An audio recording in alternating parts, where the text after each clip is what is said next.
tadi UGM ketika kemudian sepertinya tampaknya terdesak dan hampir deadlock ya, karena tadi akhirnya kan jadi perang narasi ya. Mereka kemudian katakan, ayo kalau begitu kita pengadilan saja. Loh, saya katakan, loh kok pengadilan? Seharusnya UGM bersama dengan rakyat. Kalau ada yang harus diadili adalah orang yang bermasalah. Kita berterima kasih atas kehadiran rekan-rekan, ya gitu, dan kita tetap memohon doa kepada Allah Subhanahu Wa Taala bahwa memang ada beberapa hal yang tadi juga sempat kita sampaikan.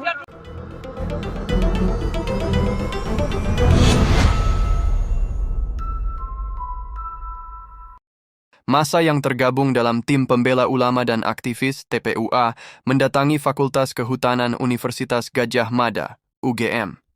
Mereka mempertanyakan keaslian ijazah mantan Presiden Joko Widodo atau Jokowi. Massa yang didominasi aktivis perempuan itu, mereka berjalan dan kemudian berkumpul di depan Fakultas Kehutanan. Dalam rombongan itu tampak beberapa tokoh seperti Amin Rais dan Syukri Fadoli. Sejumlah perwakilan massa seperti Roy Suryo, Dr. Tifauzia, dan Rismon Hasiholan telah berada di ruangan bersama pimpinan fakultas untuk melakukan klarifikasi. Pada hari ini sesungguhnya ngomboyongi dari Tim Pembela Ulama dan Aktivis yang hari ini diberi kesempatan oleh Rektorat untuk melakukan klarifikasi tentang dugaan ijazah palsu mantan Presiden Jokowi, ujar perwakilan TPUA Syukri Fadoli saat ditemui di halaman Fakultas Kehutanan UGM Yogyakarta Selasa 15 April 2025. Dia bilang, aksi hari ini menuntut adanya iktikad baik dari Jokowi. Jika memang memiliki ijazah asli, sebaiknya bisa ditunjukkan kepada publik. Presiden Jokowi kita harapkan untuk punya iktikad baik. Kalau memang presiden itu punya ijazah, serahkan. Saya meyakini, kalau itu diserahkan, selesai masalahnya, ujarnya. Politikus senior Amin Rais yang juga hadir mengaku prihatin dengan kondisi UGM saat ini. Ya, saya sebagai warga UGM, saya profesor dari UGM, pernah jadi ketua majelis wali amanat UGM 5 tahun, ya. Jadi tentu saya juga merasa sangat-sangat concern, ya, prihatin. Mengapa UGM yang kita banggakan tiba-tiba menjadi alas keset politik seseorang, ya, yang kita sudah tahu siapa, kata Amin Rais. Dia meyakini ijazah milik Jokowi yang beredar di media sosial merupakan palsu. Karena itu, dia menuntut kejujuran UGM terkait ijazah tersebut. Khususnya ini momentum yang sangat penting. Kalau saya yakin memang ijazahnya itu tidak ada. Kalau ijazah oplosan memang dibuat, tapi sudah dikatakan oleh para ahli itu jelas, maaf, abal-abal, tegas Amin Rais. Jadi tadi yang bisa masuk itu hanya 3 orang. Saya, Dr. Rismon, dan juga Dr. Tifa. Memang pada saat kami masuk ke dalam, terus terang kami kaget, ya, karena kami hanya diterima 5, dan kemudian akhirnya hanya 3, dan di dalam itu ada 16 orang. Ya gitu, 16 orang gitu. Jadi ada 2 warek, 2 wakil rektor, Pak Sigit, kemudian ada juga yang namanya Pak Profesor San, siapa itu, San itu, terus ada termasuk Pak Frono Jiwo dan kawan-kawan, itu ada sekitar 10 orang, dulu katanya kawan seangkatannya Jokowi. Nah yang jelas begini, pertemuan memang berlangsung cukup singkat, dan sempat timbul eskalasi yang agak sempat meninggi. Ini terus terang saja, hampir saja kami walk out, hampir saja, ya gitu, karena agak meninggi dan kemudian karena timbul sedikit aksentuasi yang cukup tinggi. Tapi alhamdulillah, ya kenapa? Meningginya kenapa? Meningginya ya karena ada saut-sautan debat gitu ya gitu. Tapi ya nggak apa-apa lah, itu biasa. Tapi intinya begini, kami akhirnya tadi pengen lihat skripsinya Pak Jokowi ya, asli, ya gitu. Sempat ada yang tadi ditanyakan, sempat ada yang menjawab tadi dari Sekretaris UGM, oh itu kan melanggar Undang-Undang Keterbukaan Informasi. Saya bilang, yang bikin Undang-Undang Keterbukaan Informasi yang mengesahkan di DPR itu saya, katakan gitu. Ya gitu. Jadi Undang-Undang 14 tahun 2008 itu membolehkan setiap orang itu untuk melihat skripsi karya orang lain. Itu nggak boleh dilarang. Akhirnya kemudian tadi ditunjukkan. Dan kita ditunjukkan, memang benar apa yang sudah disampaikan oleh Dr. Rismon Prakteng. Yang jelas skripsinya Jokowi itu memang ada perbedaan ketikan. Ya gitu, antara ketikan batang tubuh itu diketik dengan mesin ketik biasa, dan di depan itu dengan cetakan yang cetakannya itu tidak pada zamannya, ya gitu.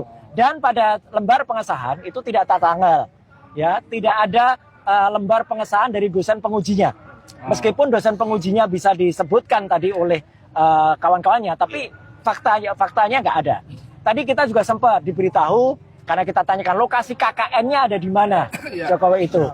tadi dikatakan di satu tempat, tapi kita nanti akan cross check juga ya apakah itu benar, karena kan itu foto-fotonya kemudian buktinya semuanya ada enggak gitu. Tapi yang jelas terus terang kami masih kaget. UGM yang konon mendapatkan predikat ranking 2 untuk Undang-Undang Keterbukaan Informasi, ketika kami datang skripsinya saja belum disiapkan tadi.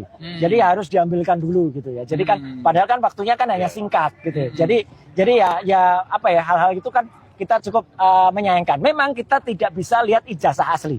Karena ijazah asli memang tidak disimpan di kampus gitu ya. Ijazah asli insya Allah besok akan dilihat oleh teman-teman yang bergerak ke Solo. Ya gitu. Saya memang tidak bergerak ke Solo besok karena saya harus pulang ke Jakarta. Tapi moga-moga besok bisa diperlihatkan. Memang ada hal yang kami kaget. Ya, karena UGM juga tadi menawarkan. Kalau gitu ya kita pengadilan saja.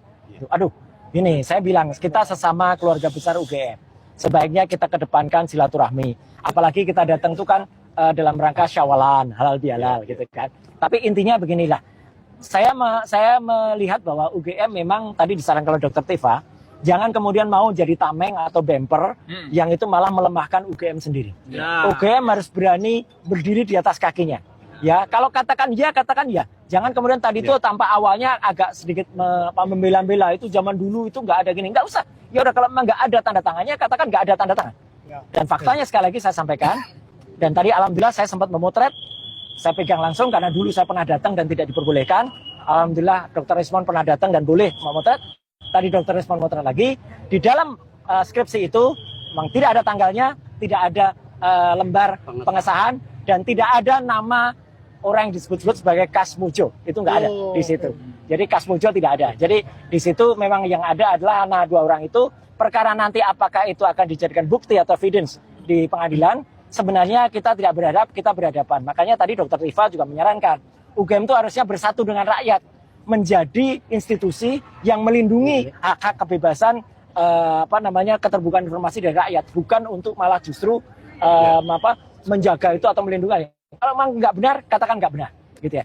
1000 foto, tadi kan 7 foto, saya bilang 1000 foto, 1000 kawan tidak ada gunanya kalau tidak ada ijazah asli. Itu. Makasih. Sebenarnya tetap sama ya Pak, ya? Bahwa ijazah Jokowi palsu gitu ya kalau. Ijazah palsunya tadi ijazahnya tidak ada di UGM. Ya, itu aja. Ya, ijazah ada. Kalau besok ada ya syukur, kalau besok tidak ada, nah kan bisa kita pertanyakan, kenapa ijazah nggak ada? Dan kalau dari lawyer mengatakan kami hanya akan keluarkan nanti pada saat di sidang. Ini pelanggaran terhadap Undang-Undang Keterbukaan Informasi. Skripsi orang itu harus bisa dibuka. Tetap meyakini ijazah Jokowi palsu. Iya, artinya keraguan terhadap ijazah itu dan juga ada hal yang tidak pantas terhadap itu. Dan tadi yang jelas di skripsinya itu memang ada hal yang perlu dipertanyakan. Tidak ada tanda tangan, tidak ada nama yang harusnya ada. Dan ada hal lain termasuk font yang dipermasalahkan kembali oleh Dr. Rosima. Oke, itu ya. Oke. Kejanggalan skripsi itu tadi, itu indikasi buat seorang pakar telematika master. Ya, indikasinya memang itu hal yang tidak benar. Tidak boleh skripsi kok tidak lengkap. Ya gitu. Kalau kemudian UGM menerima kami hanya menerima seperti ini. Loh, kalau kamu menerima seperti itu kok disahkan? Kok diserahkan? Alasannya adalah wisuda dulu baru skripsinya diserahkan. Itu kan agak aneh juga gitu loh. Tapi sudah confirm yang mereka. Jadi sebetulnya gini, kami itu, saya tadi bersama teman-teman itu mengajak UGM itu untuk bersikap netral. Sama-sama kita pejuang. Jadi UGM itu jangan menjadi tameng siapapun. Jangan menjadi bemper siapapun. Jadi UGM itu harus juga melihat bahwa kita ini para peneliti, itu ingin menjaga marwah UGM dan menjaga marwah Indonesia.